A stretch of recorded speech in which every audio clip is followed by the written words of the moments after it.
ဘာကြောင့်များပျော်ရွှင်မှုတွေကခဏလေးပဲခံပြီးအမြဲတမ်းပျောက်ကွယ်သွားရတာလဲကဲဒီနေ့မှာတော့ဒုက္ခနဲ့ဒုက္ခ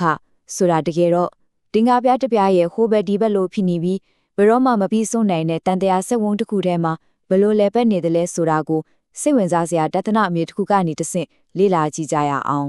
တခါတလေစဉ်းစားမိကြမှာပါအလုံးမယာတို့တက်သွားတဲ့အခါလူကျင်တာတစ်ခုခုဝယ်လိုက်နိုင်တဲ့အခါခံစားရတဲ့ပီကြီးတွေကဘာလို့များခဏလေးနဲ့အယောင်မိန်သွားရတာလဲနော်အဖြေကလေထင်ထားတာထက်အများကြီးပုံနှံ့ဆိုင်ပါတယ် တန်ကြရာလို့ပြောလိုက်တာနဲ့အများစုကတော့တည်ချင်းပြန်ဖြစ်ချင်း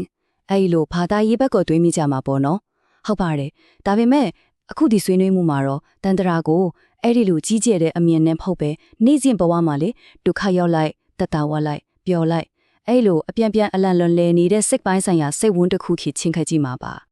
ကဲဒီနေ့ဘာတွေပြောကြမလဲဆိုတော့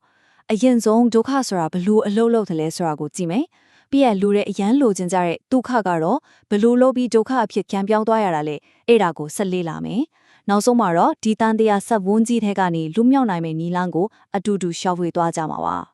ကဲပထမဦးဆုံးအနေနဲ့ဒုက္ခ goal ဆိုတာရဲ့အန်ဒလောပုံကိုတစ်ချက်ကြည့်လိုက်အောင် ဒုက္ခရဲ့အခြေခံအကြောင်းဆုံးသဘောတရားကအရင်ရှင်းလေ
ဒုက္ခရဲ့အခြေခံအကျဆုံးသဘောတရားကအရင်ရှင်းတယ်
အဲ့ဒါက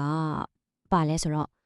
အနီတုံခါကိုကျော်လွှမ်းလဲနိုင်တိုင်းနဲ့ကပလိုက်နဲ့အဲ့ဒါကဒုက္ခဖြစ်သွားတာပဲ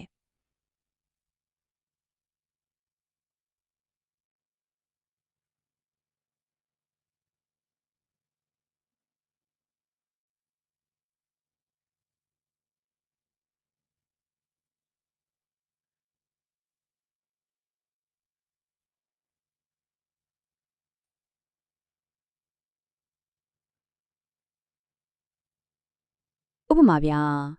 အရန်ပိုက်စာနေတယ်ဆိုပါတော့အဲ့ဒါဒုက္ခပဲလေဒါပေမဲ့အဲ့ဒီစာလောင်မှုကိုစားတော့လေးနဲ့ဖြည့်ရှင်းလိုက်နိုင်တဲ့အခါမှာခံစားလိုက်ရတဲ့အရာတာအဲ့ဒါကဒုက္ခပဲပေါ့ ဒုက္ခလေစိတ်ကိုဘလို့ပုံသွင်းလဲဆိုတာကြည့်ရအောင်ဒုက္ခရောက်နေတဲ့အချိန်ဆိုရင်လေ စိတ်ကတခြားဘက်ကောမှရောက်မနေတော့ဘူးအဲ့ဒီဒုက္ခကနေဘယ်လိုလွတ်မြောက်မလဲဆိုတဲ့တခုတည်းသောပန်းတိုင်ကိုပဲတဲတဲမဲမဲအာရုံစိုက်ထားတော့တာဒီနည်းပြောရရင်ဒုက္ခကစိတ်ကိုစူးစီးပေးတယ်ရှင်းလိစေတယ်နောက်တစ်ချက်ကဒုက္ခကပိုကြီးလေလေအဲ့ဒီကနေလွတ်မြောက်သွားတဲ့အခါခံစားရတဲ့ပီတိအဲ့ဒီဒုက္ခကပိုပြီးတော့ပြင်းထန်လေးလေးပဲဒုက္ခမှာဒီလိုမျိုးအစွမ်းထက်တဲ့ဂုဏ်တက်တီတွေရှိနေလိုက်တာပဲဒါကိုထိန်းချုပ်ရေးလက်နဲ့တစ်ခုလိုတောင်အသုံးချလို့ရလာပါတယ်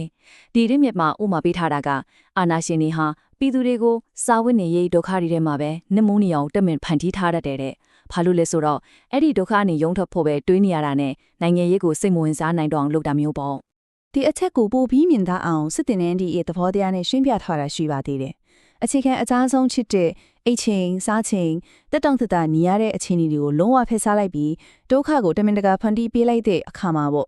့လူရရဲ့စိတ်ကဗလာစာမျက်နှာတစ်ခုလိုပဲဖြစ်သွားတော့တဲ့အဲ့ဒီခါကျမှအသေးခေါ်တစ်တေအမိန့်ဒီကိုဘာမှမေးခွန်းမထုတ်ပဲလက်ခံဖို့အသင့်ဖြစ်သွားစေတာပေါ့အင်းဒီလိုထင်းချုပ်တာကလူတွေမှာပဲမဟုတ်ဘူးနော်တေးဆန်တွေကိုလေးချင်းပေးတဲ့နေရာမှာလေဒီတဘိုးတရားကိုအသုံးချကြပါလိဥပမာရက်အကြာကြီးအစာငတ်ထားတဲ့တေးဆန်တကောင်ကိုအစာပြန်ကျွေးတဲ့သူဒါမှမဟုတ်တမင်တကာတန်ရရအောင်လုပ်ပြီးမှဆေးပြန်ထည့်ပေးတဲ့သူကိုအဲ့ဒီတေးဆန်ကဘလို့မြင်မလဲသူ့ရဲ့ကဲချင်းရှင်သူ့ရဲ့သခင်အဖြစ်လုံးဝမယူသွားစေတာပေါ့ဒါဒုက္ခပေးပြီးမှဒုက္ခပြန်ပေးတဲ့နီးဖြူဟာပဲပေါ့အစောကပြောခဲ့တဲ့အချက်လေးဒုက္ခကြီးလေဒုက္ခကြီးလေဆိုတာအဲ့လာကိုနိုင်ငံရေးဖြစ်စဉ်တစ်ခုနဲ့ဆက်ဆက်ထားတဲ့ဒီကိုကချက်ကကောင်းကောင်းကြီးကိုတက်တည်ပြနေတာပဲနှစ်နဲ့ချီပြီးခန်းစားခဲ့ရတဲ့ရှည်လျားပြီးနှဆိုင်တဲ့ဒုက္ခတွေအပြီးမှာရလာတဲ့အောင်ပွဲတစ်ခုရဲ့ပီတိကဘာနဲ့မှနှိုင်းလို့မရအောင်ကြီးမားတဲ့ဆိုတာကိုပြနေတာပဲပေါ့ကဲကောင်းပြီ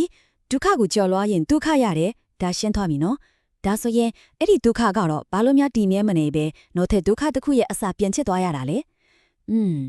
ေဒါကတော့ဒီဆွေးနွေးမှုရဲ့အဓိကအသေးနှလုံးပါပဲ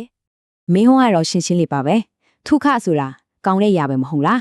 အဲ့လိုကောင်းတဲ့ຢာတစ်ခုကနေဘလို့လို့ပြီးနာကျင်မှုတွေမကျေနပ်မှုတွေပြန်ဖြစ်လာရတာလေအဖြေကတော့လေဒုက္ခရဲ့သဘောတဘာဝကိုကအဲ့ဒီလိုမတည်မြဲလို့ပဲအရာတစ်ခုခုလိုချင်နေတော့မှပဲအဲ့ဒါကဒုက္ခလို့ထင်ရတာတကယ်ရင်အဲ့ဒါကိုပိုင်ဆိုင်လိုက်ရတဲ့အခိုက်အတန့်မှာပဲအဲ့ဒီအရာကဒုက္ခမဟုတ်တော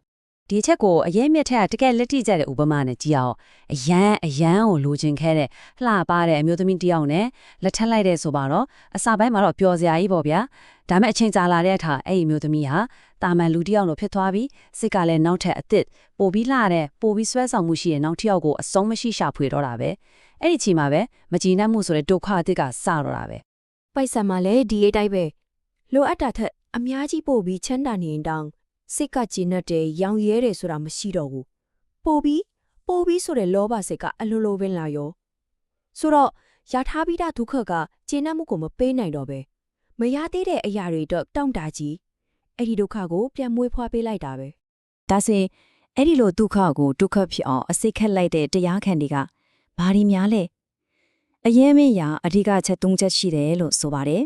အဲ့ဒါတွေကတော့လောဘမောဟပြီးတော့ကိုပြန်မစင်ကျင်တာအဲ့ဒီ၃ခုပါမယ်လောဘဆိုတာကရသလောက်မတင်းတင်းနိုင်တဲ့စိတ်ပေါ့မောဟကတော့အခုပြောနေတဲ့ဒုက္ခနဲ့ဒုက္ခလဲပက်နေတဲ့တန်တရားရဲ့သဘောတရားကိုနောမလဲတာနောက်ဆုံးကိုယ်စိတ်ကိုပြန်မစင်ကျင်လက်ခံမှာတော့အဲ့ဒီလောဘနဲ့မောဟကလူတယောက်ကိုဘလို့ချုပ်ကြိုင်နေလဲဆိုတာတော့တတိမထားမိတော့တဲ့ချိန်ကြီးဖြစ်သွားတာပေါ့အခုပြောမယ့်အချက်ကတကယ်ကိုစဉ်းစားစရာကောင်းတယ်ဒုက္ခကစိတ်ရဲ့အာယုံကိုဒီနေရာထဲမှာစုစည်းစေတယ်ပြဿနာတစ်ခုတည်းကိုပဲရှင်းဖို့ဥတည်စေတယ်နော်သူ့ရဲ့စန့်ကျင်ဘက်ဒုက္ခကတော့စန္ဒအစ်စ်တွေအများကြီးအတွက်တကားတွေအကုန်လာဟောက်ဖွင့်ပေးလိုက်တယ်လို့ပဲစန္ဒတစ်ခုပြည့်သွားတာနဲ့နောက်ထပ်လိုချင်စရာအစ်စ်တွေရာနေချီပြီးပေါ်လာရောအဲ့ဒီစန္ဒအစ်စ်တိုင်းဟာနောက်ထပ်ဖြစ်လာမဲ့ဒုက္ခတွေရဲ့မျိုးစစ်တွေချီပဲဒါဆိုရင်ဒီလိုအဆုံးမရှိလင်းနေတဲ့တန္တရာစဝုံချိတ်ကနေထွက်လန်းရောတကယ်မရှိတော့ဘူးလားရှိပါတယ်အဲ့ဒါကတော့အတိတရားကနေတဆင့်ငင်းချမှုကိုရှောက်ဖွေဖို့ပါပဲဗုဒ္ဓဘာသာရဲ့အခြေခံအယူအချက်တစ်ခုဖြစ်တဲ့ဤခြေကေကိုဆိုတာကအခုပြောခဲ့တဲ့အခြေအနေတစ်ခုလုံးကိုအချင်းချူလိုက်တာနဲ့အတူတူပါပဲဆိုလိုရင်းကဒီလိုတောင့်တလိုက်ရလိုက်မချင်နှပ်ဖြစ်လိုက်နဲ့အပြင်းပြင်းအမလန်လန်လဲပတ်နေတဲ့ဘဝရဲ့အခြေခံတဘာဝကိုကဒုက္ခဖြစ်တယ်လို့အတိမတ်ပြုလိုက်ကြပါပဲ။ Okay ဒီစဝငန်းနေလွတ်မြောက်ဖို့အတွက်အစစ်နှစ်စင်ကိုတင်ပြထားတယ်။ပထမစင်ကဟေတာလုခေါ်ရဲ့အတိတရားအစစ်မှာဒါကဘာလဲဆိုတော့ဒုက္ခကလည်းနောက်ကျဒုက္ခဖြစ်မှာပဲ။ဒုက္ခကလည်းသူချင်းကြဒုက္ခပြန်ဖြစ်လာမှာပဲဆိုရယ်ဒီတန်တရာရဲ့ကစားဝဲကိုသဘောပေါက်သွားတဲ့အခြေအနေမျိုးပေါ့။ဒုတိယစင်ကတော့ယန်ဘာလုခေါ်ရဲ့လက်တွေ့ကျင့်ကြံမှုအစစ်မှာ အဲ့ဒါကြတော့အဲ့ဒီကစားပွဲတဲ့ကိုအဆုံးရောက်အောင်ဝင်မကစားတော့ပဲအမြင့်ဆုံးပျော်ရွှင်မှုတွေနဲ့အနိုင်ဆုံးဝမ်းနည်းမှုတွေကိုရှောင်ပြီးကြားနေရကနေတည်ငြိမ်တဲ့စိတ်ကိုထိမ့်သိမ့်နေထိုင်တာကိုဆိုလိုတာပါ စာရေးသူကသူ့ရဲ့အတွေ့အကြုံအကြပေါ့နော်ဘဝကိုဒီလိုခွဲချမ်းစိတ်ဖျားဖျားထားတယ်စိတ်ဝင်စားစရာကိုကောင်းပါတယ်ဘဝရဲ့80ရာခိုင်နှုန်းဟာဒုက္ခ10ရာခိုင်နှုန်းကဒုက္ခတဲ့ကျန်တဲ့20ရာခိုင်နှုန်းကတော့အဲ့ဒီဆွမ်းတဲ့ဆက်ကြားကဖြုံအိုလွတ်ခေါ်တဲ့တည်ငြိမ်အေးချမ်းမှုဖြစ်တယ်လို့ဆိုပါတယ်ဒါကြောင့်မို့လို့တကယ်ပန်းတိုင်ကမတည်ငြိမ်တဲ့အဲ့ဒီ10ရာခိုင်နှုန်းတော့ဒုက္ခနောက်ကိုအမောတကောလိုက်နေဖို့မဟုတ်ဘူးလို့ဆိုလိုတာပါအဲ့ဒီစာဒုက္ခနဲ့ဒုက္ခကြားက20ရာခိုင်နှုန်းတော့တည်ငြိမ်အေးချမ်းတဲ့အခြေအနေကိုပိုပြီးကျပြန့်လာအောင်စူးစမ်းနေထိုင်ဖို့ပါပဲစဉ်းစားကြည့်လေတောင်းထိပ်ကိုတက်လိုက်၆ထဲဆင်းလိုက်လုံနေတာထက်မြေပြန့်လမ်းမှာတီတီငင်ငင်ရှောက်လန်းထွားတာတောင်မှစစ်မှန်တဲ့ငြိမ်းချမ်းမှုကိုပေးနိုင်မှာပေါ့အဆုံးသက်အနေနဲ့ပေါ့စာရေးတို့ရဲ့ဒီညီကုန်းချုပ်စကားလေးကတကယ်ကိုစဉ်းစားစရာပါဖျားမရှိဝါဒီတယောက်ကနေပြီးဒီလိုဗုဒ္ဓဘာသာဆုတောင်းတစ်ခုနဲ့အဆုံးသက်ထားတာဟာဘာသာရေးဆုတောင်းတစ်ခုအနေနဲ့ထက်ဒီဒုက္ခဒုက္ခတန်တရားဆဝင်းရဲ့သဘောတရားကိုနိုးကြားသိမြင်ပြီးတော့စစ်မှန်တဲ့ငြိမ်းချမ်းမှုကိုရှာခွေသိရှိနိုင်ပါစေဆိုတဲ့စိန်ခေါ်မှုတစ်ခုလိုပါပဲဒါကတော့ပြန်လည်စဉ်းစားဆင်ခြင်စရာအချက်တစ်ခုအဖြစ်ခြံခဲမှာအသေးချပါပဲ